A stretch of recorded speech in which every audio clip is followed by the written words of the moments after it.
y en la medida que haya rentabilidad se mantiene el negocio y si no hay rentabilidad se acaba el negocio. Todos los momentos son buenos momentos para invertir y realmente lo que interesa cuando estás haciendo una inversión, más allá del año, más allá del mes o más allá de la temporalidad, es la calidad del activo en sí mismo y del precio que estás pagando por ese activo. Bienvenidos a Invierte, Impulsa y Evoluciona, un podcast de WordTap Capital en el que hablaremos de lo más relevante del capital privado en México. Bienvenidos a Invierte, Impulsa y Evoluciona, un espacio donde hablamos de capital privado y cómo impacta en el ecosistema empresarial.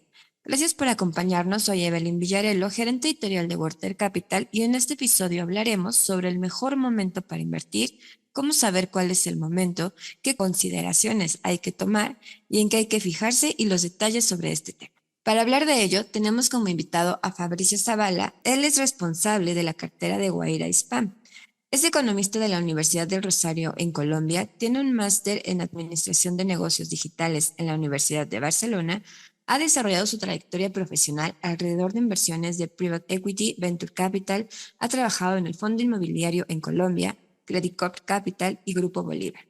Su interés por el emprendimiento lo ha llevado a enfocarse en el Corporate Venture Capital con el fin de conectar startups con corporativos que buscan hacer innovación.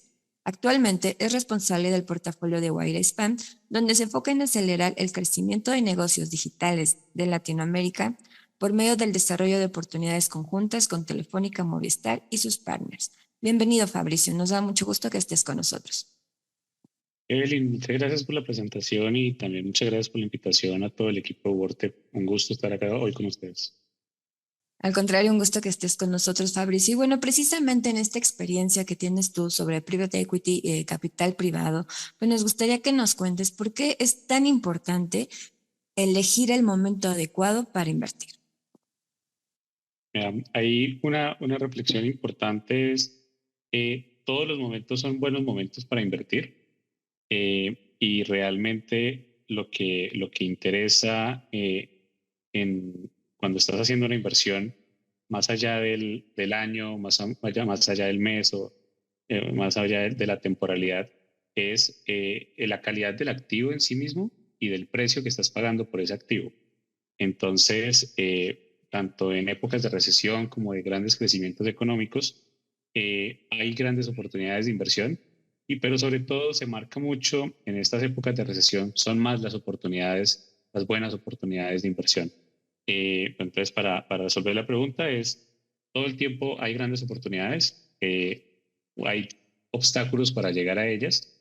El primero es el de, por ejemplo, tener acceso a esos deals, a esos buenos deals, a esas buenas oportunidades, poder participar y bueno, al final poder también hacer una buena selección. Entonces tienes el riesgo de no poder acceder al deal o acceder a deals y escoger de forma equivocada. Entonces, aquí creo que quiero introducir un punto que seguramente vamos a desarrollar después y es el tema del valor intrínseco de las inversiones. Y es pagar un precio que sea justo, independiente del momento o del año o de la época en la que estemos, es el precio correcto del activo, más allá de la tendencia o el hype que se esté viviendo en el momento. Perfecto, sí, y creo que esto último que cuentas es muy importante, ¿no? Independientemente de la tendencia que se esté viviendo, y hace ratito también hablabas de las recesiones. Sin embargo, sí es muy importante que nos cuentes y nos ayudes a entender qué tanto sí o qué tanto no puede impactar este tipo de tendencias o ciclos económicos a la hora de tomar una decisión como inversionista. Mira, voy a contar una experiencia nuestra y es en el 2021, más o menos, en el hype del venture capital a nivel mundial, las valoraciones se inflaron un montón y caímos nosotros en Guaira, o creo que gran parte del ecosistema de venture capital, pero nosotros en particular hicimos un par de transacciones donde pagábamos grandes valoraciones por compañías que su valor intrínseco no era ese. Sí, estábamos pagando muchas veces más el valor de la compañía y era realmente por no perdernos como esa ola o esa tendencia que había en ese momento en el 2021. Y perdíamos de foco justo lo que mencionaba hace un rato, ese valor intrínseco, ¿no? del precio real de la compañía.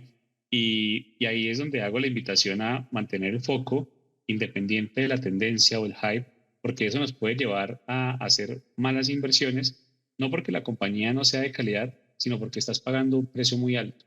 Entonces, este es un gran punto, sobre todo en Latinoamérica, que estamos bien influenciados por capital de Estados Unidos. Se hacen inversiones a unas valoraciones muy altas en algunos casos, y puede que la compañía le vaya bien, pero tú entraste a un precio muy alto, entonces el retorno no es el suficiente para cubrir el riesgo que estabas asumiendo. Entonces, por eso insisto en mantener foco en valor real de las compañías, su potencial, y ver si efectivamente el precio que están pidiendo por la compañía, pues sí es el correcto para justo asegurar rentabilidad, porque es un negocio final de inversión, y en la medida que haya rentabilidad se mantiene el negocio, y si no hay rentabilidad se acaba el negocio. Claro, totalmente. Y también pues ya nos ha pasado, ¿no? No es algo nuevo, lo vimos mucho en 2021 que esta sobrevaloración o ajustes que hubieron en el mercado de Venture Capital, pues precisamente de ahí la relevancia de tener un buen indicador de dónde y con cuánto vas a invertir. Total, y ahí fíjate que me haces pensar en algo, y es eh, en el largo plazo, es como teoría un poco como de inversión, y es en el largo plazo las inversiones o las compañías generan, más bien, en el largo plazo tu inversión genera lo que genera la compañía en rentabilidad, ¿sí? Y por eso es que ves entonces que los múltiplos de las inversiones antes de la pandemia en un SaaS, en un software as a service, venían como en 7x, 8x revenue, y en la pandemia se subieron a 19, 20x, y ahora en la actualidad pues vuelven a bajar los múltiplos a esos múltiplos de 6, 7x, que es la rentabilidad de largo plazo de un SaaS. Entonces, esto es súper importante tenerlo en cuenta, y es independiente del hype que haya en el momento, en el largo plazo la compañía tiene un potencial de rentabilidad. Y es ahí, es el que se tiene que tener en cuenta, porque al final como Venture Capital te vas a quedar en la compañía por lo menos 5 años, máximo unos 10, ojalá, si es que no terminas quedándote mucho más tiempo, ¿no? Entonces, justo la inversión no se puede ver como dependiendo del último año o de los próximos dos, sino es más a largo plazo, de la capacidad de generar dinero, porque al final las compañías para eso están, para generar dinero, pues de la capacidad de generar dinero a largo plazo de la compañía. Y aquí entra algo muy importante a verse, y es las rentabilidades o los márgenes que dejan los negocios. Tú en Venture Capital ves compañías que crecen sus ventas, no sé, 2, 3x año a año, pero pasa que cuando entras a los economics, son compañías que pueden dejar una rentabilidad del 2% de las ventas anuales, ¿sí? Y no sirve de nada, ¿sí? Sí, puede crecer mucho, pero el 2% es muy poco, porque un día este va a ser un activo o que está en bolsa o que lo compra algún otro jugador que justo está haciendo el mismo trade-off entre qué es más rentable. Entonces, nada, el tema de la rentabilidad de las inversiones es bien importante tenerlo en cuenta en el largo plazo para así poder valorar y saber cuál es el precio justo hoy de la compañía. Muy bien, y creo que es bien importante ahora que hablas de esta estrategia a largo plazo. Y aquí me gustaría dividir un poco la pregunta. Por un lado, enfocándonos 100% en Venture Capital y Private Equity, la relevancia que hay como inversionista de tener, uno, qué indicadores y dos, qué información para precisamente saber que es una buena decisión como inversionista, tomando en cuenta que precisamente no es una inversión a largo plazo y lo que bien mencionabas de la rentabilidad y el crecimiento que va generando la empresa. Y del otro lado, hablando ya un poquito más de una inversión en general, me gustaría que nos platiques precisamente cuáles son estos elementos o factores que le dan precisamente el valor a una estrategia a largo plazo, a diferencia de estrategias a corto plazo, por ejemplo.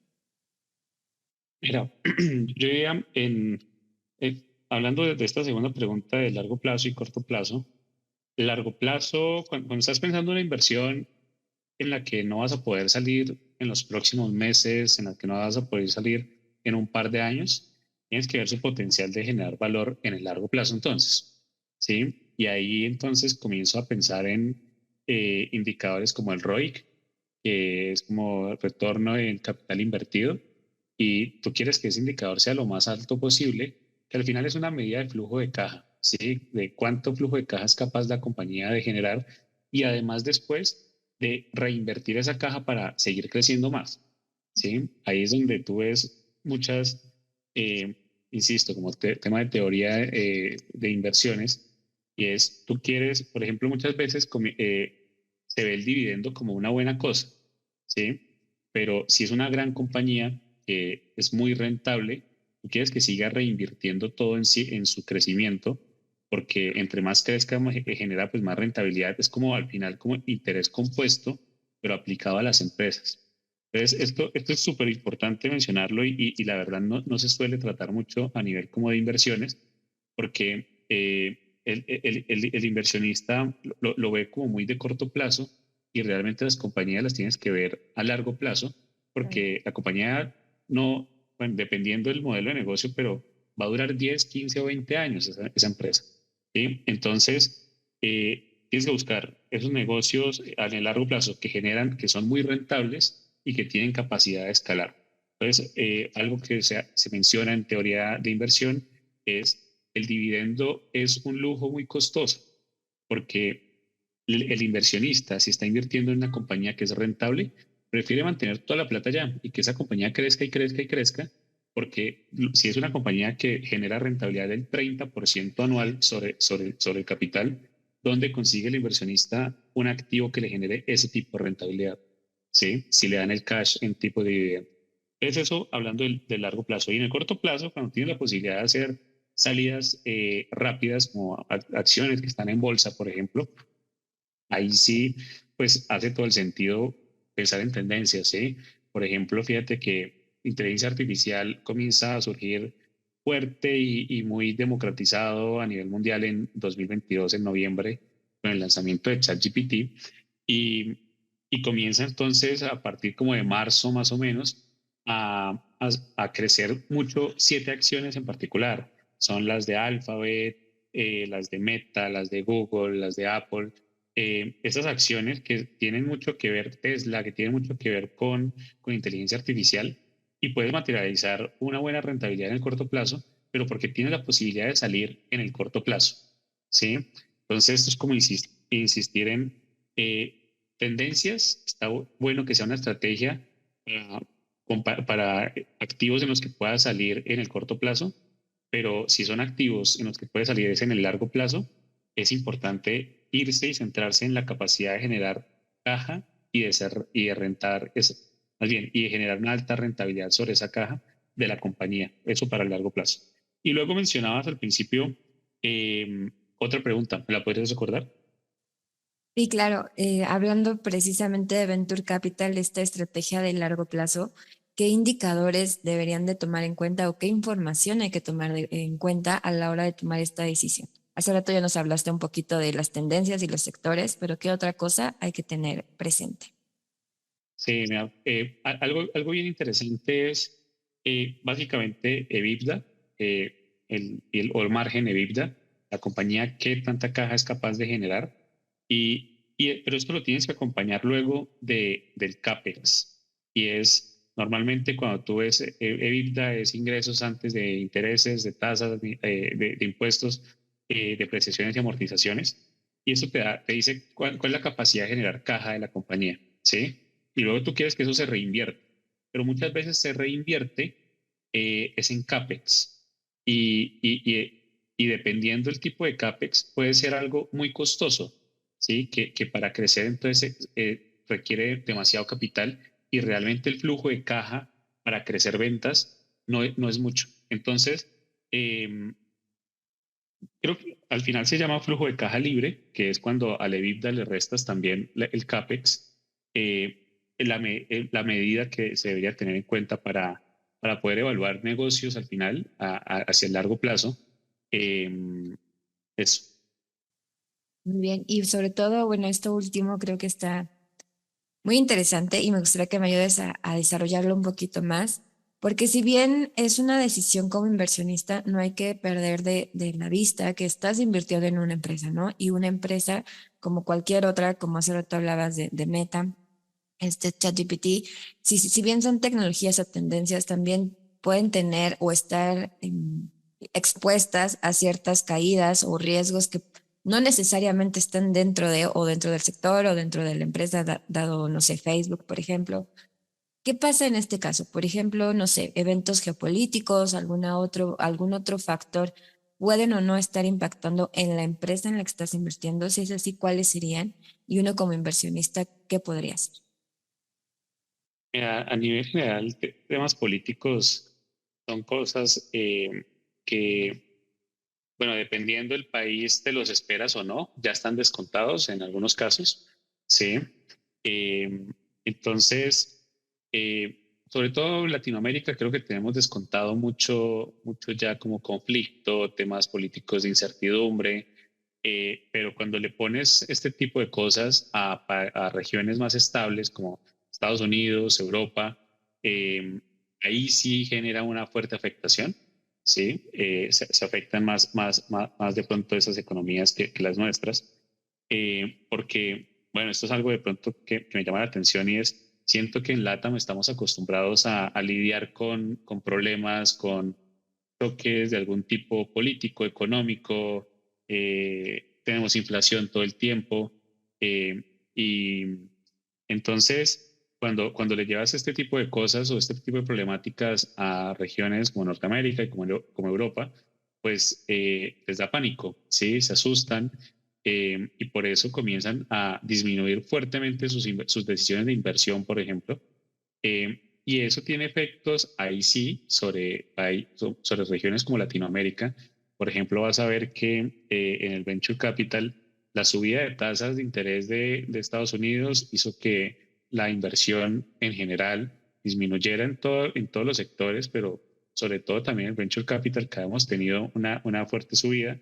Y aquí realmente lo que a mi parecer estamos esperando es que comiencen los grandes jugadores a moverse nuevamente y luego se reactiva otra vez el mundo del venture capital en Latinoamérica. Entonces ya lo estamos comenzando a ver. SoftBank está comenzando a invertir otra vez fuertemente. Grandes jugadores de LATAM como Kasek, Monashi, estamos viendo que están haciendo deals nuevamente más activos. Entonces, este tipo como de temas políticos, económicos a nivel global, directamente siento que no afectan el ritmo nuestro, porque ya contamos por descontado que hay situaciones, pero indirectamente sí, porque las decisiones que toman entonces otros países sí comienzan a afectarnos fuertemente a nosotros, ¿no? Eh, y solo como para terminar, quería mencionar que esa incertidumbre o esa como disminución en la inversión hace justo también que entonces el consumo se retraiga un poco, que las decisiones de las personas de viajar, de comprar, pues se pongan lentas y eso afecta también al PIB, ¿no? Entonces vas a ver que el Producto Interno Bruto de Latinoamérica este año, el próximo, van a estar golpeados, pero incluso más golpeados las otras regiones, lo que mencionaba, Norteamérica y Europa, porque allá el choque es mucho más fuerte de una guerra y de inflación que lo que tenemos nosotros acá. Sí, totalmente. Y este último punto me deja ahí otra duda, pero antes de pasar a esa, quiero insistir justo en todo lo que nos cuentas ahorita, que ya hay varios factores económicos o geopolíticos descontados dentro de este análisis que hacen previamente los inversionistas, los fondos de Venture Capital. El valor, nuevamente, de invertir a largo plazo, ¿no? Precisamente esa es otra ventaja que tiene este tipo de estrategia y ahí agregaría también pues la diversificación, que no solamente nos quedemos con un solo sector o un tipo de empresa. Ahí, ¿qué nos puedes complementar, Fabricio? Fíjate que ese punto de la diversificación eh, es importante, es relevante. Eh, Hay algo que en mi opinión, o más bien esto es como opinión personal, ¿sí? Que ahí sí sale un poco de esta política, de esta teoría de inversión, donde siempre diversificar, ¿no? pero yo mantengo una firme convicción y es, si tú pagas un precio correcto por un activo, independiente del sector en el que esté, ya está bien, ¿sí? Porque entonces, si pagas el precio correcto o un buen precio, ahí también puedes estar descontando que pueden haber como subidas y bajadas, ¿sí? Entonces, voy a poner un ejemplo. Da lo mismo si compras una compañía que nunca crece, que mantiene sus revenues iguales y las compras a un muy buen precio, comprar una compañía que crece mucho, pero la compras carísimo, ¿sí? Entonces, lo mismo con la diversificación, ¿sí? En la medida que el precio que se pague sea un buen precio, eh, pues si tienes más concentración en logística o en comida, pues sí vas a tener un mayor impacto, pero justo insistiendo en el precio es que vas a poder descontar muchas de estas cosas, ¿no? Entonces, me, la teoría te dice que diversifiques y creo que es correcto, pero a mí me gusta la idea de el activo puede ser cualquier cosa, ¿sí? Y lo que tienes es que pagar un buen precio por esa cosa que genera dinero, ¿no? Que genera una rentabilidad. Claro. Y ahí le agregaría, pues precisamente para identificar que estás pagando un buen precio, que va a ser una buena transacción o decisión de inversión, pues también estar informados, ¿no? El valor que tiene esto también dentro de una estrategia como inversionista. Y retomando un poquito lo que nos mencionabas sobre cómo puede o no impactar estos factores económicos, geopolíticos a nivel global y como región, y sobre todo en una economía, ya hablando en términos locales que hablabas un poquito del consumo, pues también ahí me gustaría que nos ayudes a entender, pues precisamente que en esas épocas la mejor decisión es invertir y no guardar el dinero, ¿no? Que a veces está esta creencia de hay crisis o hay una incertidumbre, por no llamarlo crisis, en lugar de bajar este tipo de consumo, que sí es una buena idea o no, pero también el valor que hay en cuidar tu dinero, que está la inflación que puede impactarte y por qué sí deberías de invertir, ¿no? Fíjate que ahí, ese es un gran punto, porque efectivamente en épocas como estas, fíjate que tenemos las tasas de interés altísimas, ¿no? Y entonces eso hace que la solicitud de créditos disminuya, que el consumo también disminuya. Y entonces pareciera que estamos en un momento de crisis, de tensión y la gente prefiere guardarse, ¿no? Pero justo es en estos momentos entonces en los que hay menos dinero en la economía y donde esos buenos precios los puedes encontrar más, Ujú. ¿sí? Cuando estás en un momento de crecimiento económico buenísimo, como el que tuvimos en 2021, por ejemplo en el Venture Capital, estábamos comprando entonces software as a service a 18x revenue, por ejemplo, ¿sí? Que estaba carísimo. Hoy ya no va a pasar eso, ¿sí? Entonces hoy los vas a comprar a 6 o los vas a comprar a 4. Entonces, eso al final lo que dice es, en momentos de estas como contracciones o estas dificultades, las oportunidades buenas son más, porque Ujú. entonces ya no hay una ilusión de que el crecimiento va a ser infinito y que todo está buenísimo y entonces tienes que pagar muchísimo por esa compañía, sino que se vuelve como a los basics o a la esencia de realmente lo que significa una inversión y por eso hoy día nosotros todo el tiempo estamos viendo compañías, sobre todo en etapa más tardía en este momento, con unas oportunidades increíbles de inversión y por eso es que ahora ves fondos de secundarios saliendo, ¿sí? O lanzándose fondos de secundarios. Y es porque saben que existe esta oportunidad en la etapa tardía de comprar compañías que facturan mucho dinero, que pueden ser muy rentables y que hoy los múltiplos están muy baratos. Las puedes comprar en 2, 3 veces revenue, cuando antes las estabas comprando a 30 veces revenue, algo así. ¿Sí? Entonces, sí, estos momentos como que parecieran de dificultad son donde las oportunidades para hacer una buena inversión son más. Perfecto. Y no solamente oportunidades para una buena inversión, también para el crecimiento de otros sectores.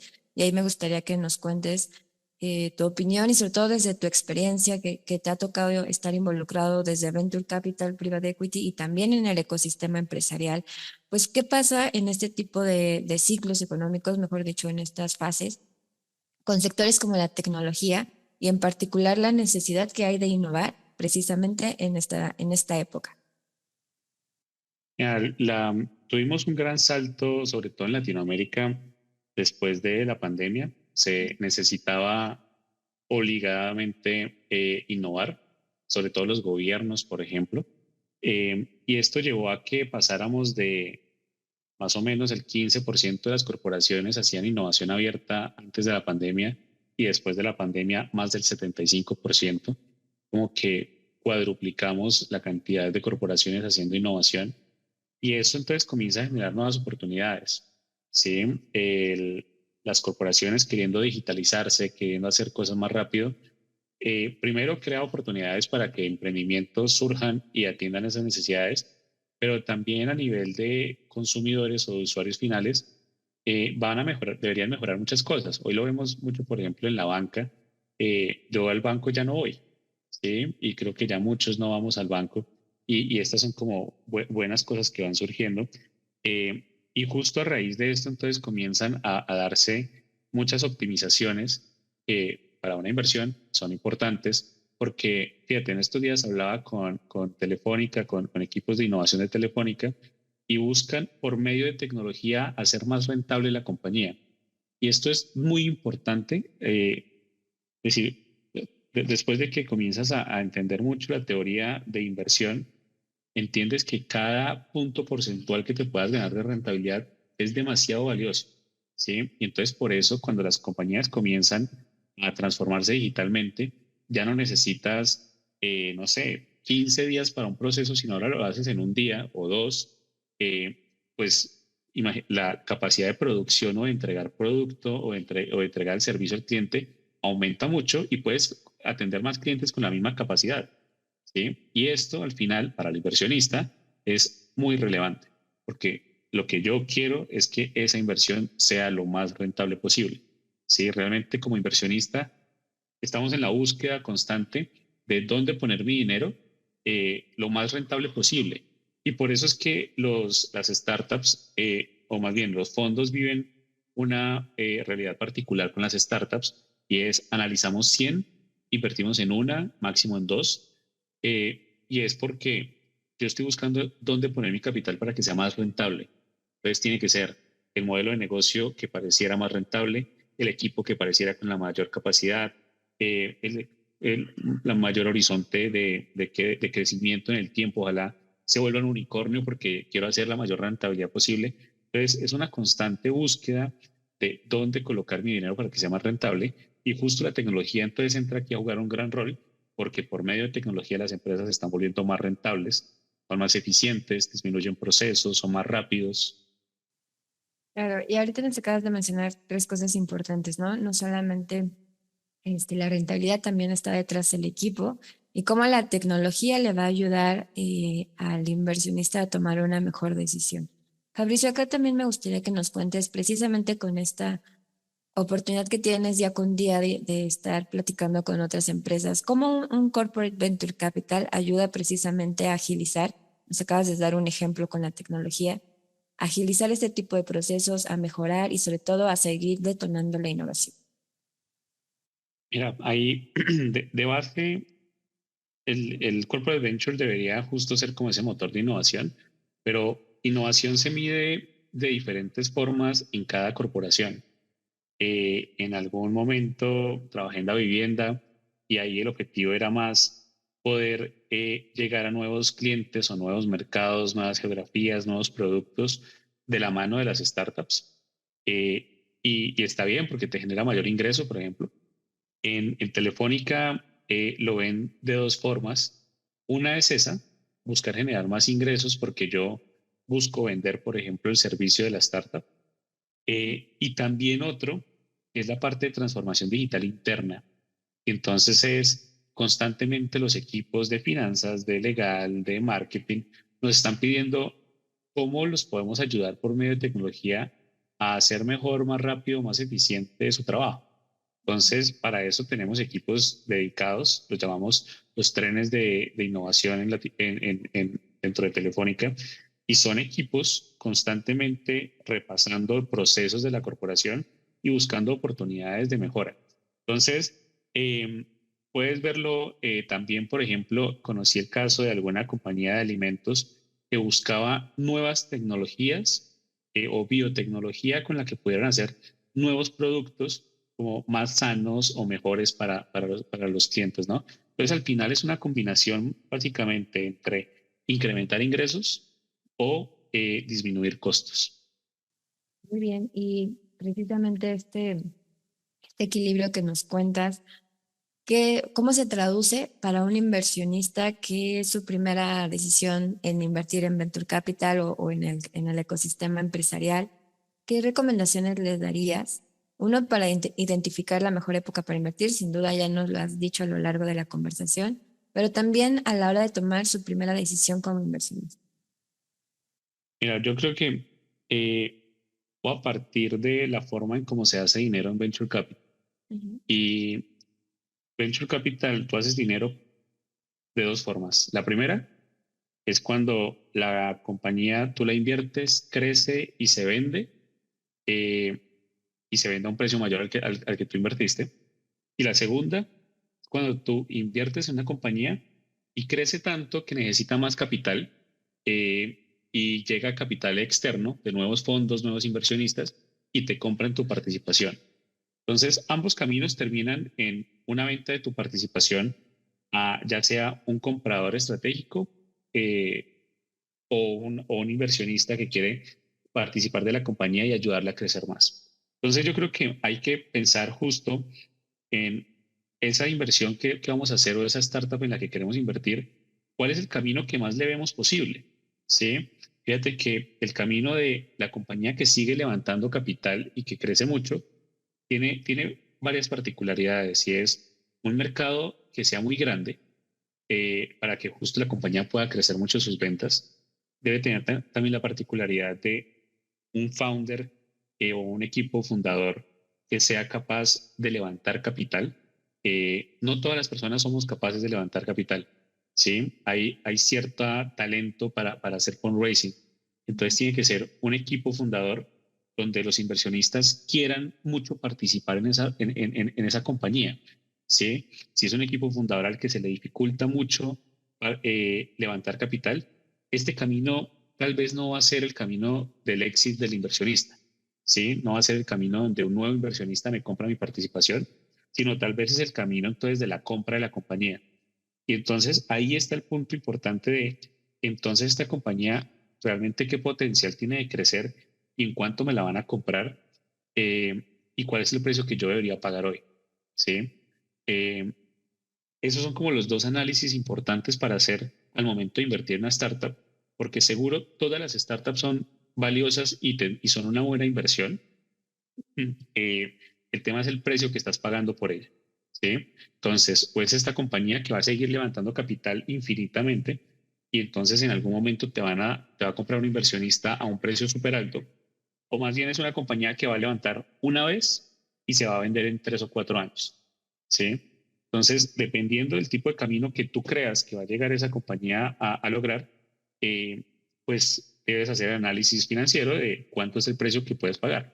Pasa mucho que se invierte en todas las startups por igual, como si fueran a tener el mismo camino, y entonces pasa que inviertes en estas del primer modelo que menciono de que la compra un estratégico en unos 2 o 3 años sin levantar más capital, pero solamente con esa primera inyección de capital. Es una compañía que llega a crecer a 2, 3 millones de dólares, pues tienes que hacer justo un precio correcto para que venderla en 10 millones de dólares sea una buena rentabilidad para ti. Porque entonces, ejemplo rápido, va a levantar solo una vez capital, se va a vender en 10 millones y la inviertes a 10 millones de CAP, pues ya salió mal, ¿sí? No tuviste retorno de la inversión. Entonces, es justo hacer esos análisis de cuál es el camino que creo que va a tener este activo y ahí analizar entonces cuál es el precio que debería pagar. Perfecto. Bueno, pues nos acercamos al final de este podcast. Realmente a lo largo de la conversación y ahorita con este ejemplo creo que queda muchísimo más claro, ¿no? El cómo sí es muy importante tomar una buena decisión, independientemente de la época, sí también con toda la información y análisis previo. Y bueno, aquí me gustaría conocer un poquito, antes de despedirnos, tu visión sobre cómo va a estar el desarrollo de esta industria de capital privado en la región de América Latina y particularmente en México. Mira, tenemos muy buenas perspectivas el próximo año.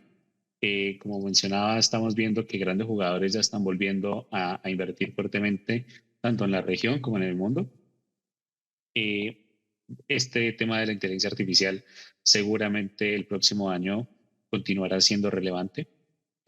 También creo que hay tecnologías, pues bien, la inteligencia artificial creo que de base va a ser muy relevante, pero van a seguir saliendo más tecnologías que generan tendencias en el medio. En el pasado tuvimos cripto, tuvimos blockchain, tuvimos metaverso, y en los próximos años vamos a tener más. ¿Sí? Entonces, justo cuando se piense en estas tendencias, verlas si es estructural, yo creería que la inteligencia artificial es estructural, y las próximas, si son estructurales o son tendencias de un año o de 6 meses, y que de pronto pueden generar precios muy altos y pagar el precio justo es lo que deberíamos buscar, ¿no? Entonces, nada, muy positivos para el próximo año. Veníamos cayendo la inversión fuertemente en el último año, pero ya estamos comenzando como a repuntar. Pareciera que tocamos ya piso. Vamos a quedar este año en niveles del 2019 y pues que nos parece bien porque justo 2019 fue el año antes de la pandemia donde todo cambió para el venture capital, ¿no? Entonces vamos a volver a empezar a niveles de 2019 y seguro comenzar y seguro seguir creciendo porque la tecnología es algo que la pandemia impulsó fuertemente y se requiere mucho en la región porque tenemos demasiadas oportunidades de digitalización, teníamos muy rezagados. Excelente, Fabricio. Pues bueno, pues pinta un año atractivo tanto para inversionistas como para emprendedores y pequeñas empresas. Y bueno, pues hemos llegado al final de este episodio. Nuevamente agradezco mucho tu experiencia y conocimiento que compartiste en este episodio, Fabricio. Muchas gracias por estar con nosotros. Ustedes, muchas gracias por la invitación y bueno, un gusto estar por acá. Bueno, y también muchas gracias a todos por escucharnos. No se pierdan un nuevo episodio cada 15 días y no olviden darle clic a la campanita, seguir nuestros contenidos en nuestras redes sociales que nos encuentran como Worker Capital. Gracias a todos por escucharnos. Hasta luego.